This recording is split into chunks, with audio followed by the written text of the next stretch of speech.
ये 2023 में नियमावली लाई गई थी, विशिष्ट शिक्षक नियमावली, और उस नियमावली के तहत एक एग्जाम हुआ था, सक्षमता एग्जाम जिसको कहा गया था, और उसमें जो शिक्षक पास किए और उन सभी लोगों को अपना एक जिला अलॉट किया गया, उसका एक सर्टिफिकेट भी मिल चुका है। वकील साहब आप भी ध्यान से सुनिएगा सर। काउंसलिंग भी सारे लोगों का हो चुका है, मात्र 36-37 हजार डाउट वाले हैं, उनका भी कब सरकार कराती है देखना है। तो कहने का मतलब एक सर्टिफिकेट भी मिल चुका है ना, काउंसलिंग भी आप करा लिए, सब कुछ हो चुका।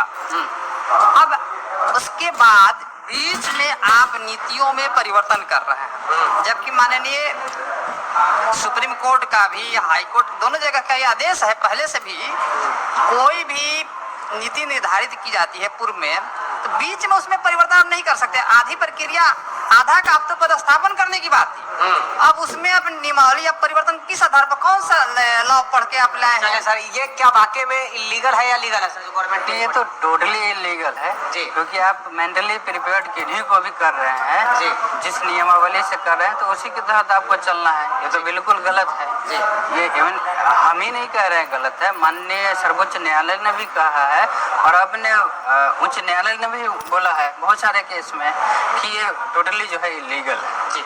आगे क्या कर? कमेटी बनाई थी बिहार पिछले 2, 3, 4, 5, 6 महीने 2 जुलाई को कमेटी का गठन किया गया था, उसमें स्पष्ट कहा गया था कि 15 दिन में यह कमेटी हमारी रिपोर्ट दे देगी। आप गौर कीजिए, जुलाई से लेकर के अक्टूबर में, यानी 7 अक्टूबर को यह आम लोगों के पास उपलब्ध हुआ है।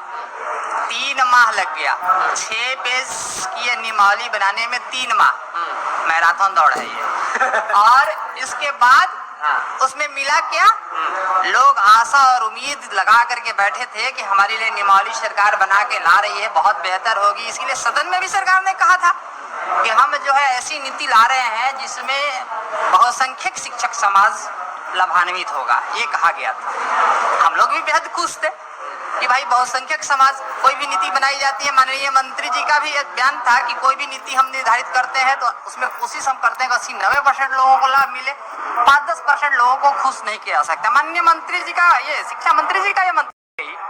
अब आप इसमें देखेंगे, उसमें जो दिया गया है क ख ग कंडिका 1 2 3, इसमें पहला दिव्यांग, असाध्य रोग से पीड़ित, ये लोग जो चर्चा की गई, ऐसे लोगों की संख्या बिहार में कितनी है?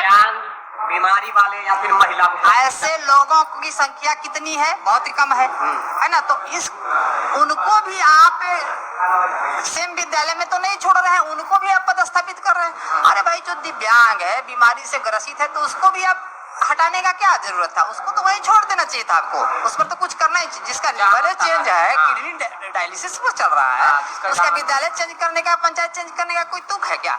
तो उनके लिए भी आपने गलत किया है।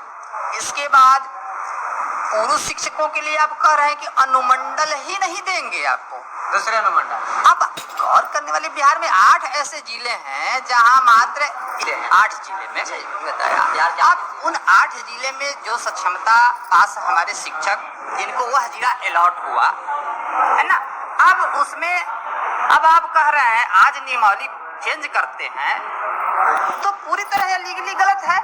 पहले ही उसकी नियमावली बन चुकी है और उसके आधार पर उसका जिला भी आप दे चुके हैं, सर्टिफिकेट भी आप दे दिए हैं उस व्यक्ति को। तो फिर किस आधार पर उस व्यक्ति का वह जिला आप नहीं दीजिएगा? अनुमंडल का शर्त लगा करके जहानाबाद के शिक्षक को गया भेजिएगा, और गया जाएगा तो क्या गारंटी है कि आप कह तो रहे हैं कि हम निकटवर्ती, कौन निकटवर्ती होता है जी? वह व्यक्ति पूर्वी छोर का है, दे दीजिएगा पश्चिमी छोर में, गया का पास में ही, तो कितना किलोमीटर दूरी होगा? 100 किलोमीटर दूर हो जाएगा एक शिक्षक का घर से। तो ये आप शिक्षकों को सुविधा दे रहे हैं, कह तो रहे क्या यहाँ कोर्ट में आने का क्या मतलब है? देखिए, मेरा न्यायालय में आने के पीछे मुख्य मकसद ये है कि सक्षमता पास 1,87,000 शिक्षकों का इस पदस्थापन पर सबसे पहला अधिकार है, और इनका पदस्थापन पूर्व की नीतियों के आधार पर किया जाए। इसके लिए बीच में कोई नीति एक प्रश्न है सर, अभी जो नियम, जो ट्रांसफर पॉलिसी जो लाया गया है, उससे आप लोग खुश नहीं है? यही प्रश्न है। अगर इस ट्रांसफर पॉलिसी के तहत ही करना है, इसमें तो टीआरई वाले को और सक्षमता वाले को बराबर का अधिकार दिया गया है। इसमें अनुमंडल की बाध्यता आप समाप्त कीजिए, अनुमंडल की बाध्यता समाप्त कीजिए, प्रखंड तक वकील साहब के साथ बैठे हुए हैं तो कहा है कि सक्षमता पास 1,87,000 शिक्षकों को न्याय प्रदान करने की, तो हम न्यायालय में आज इसी सब पर आज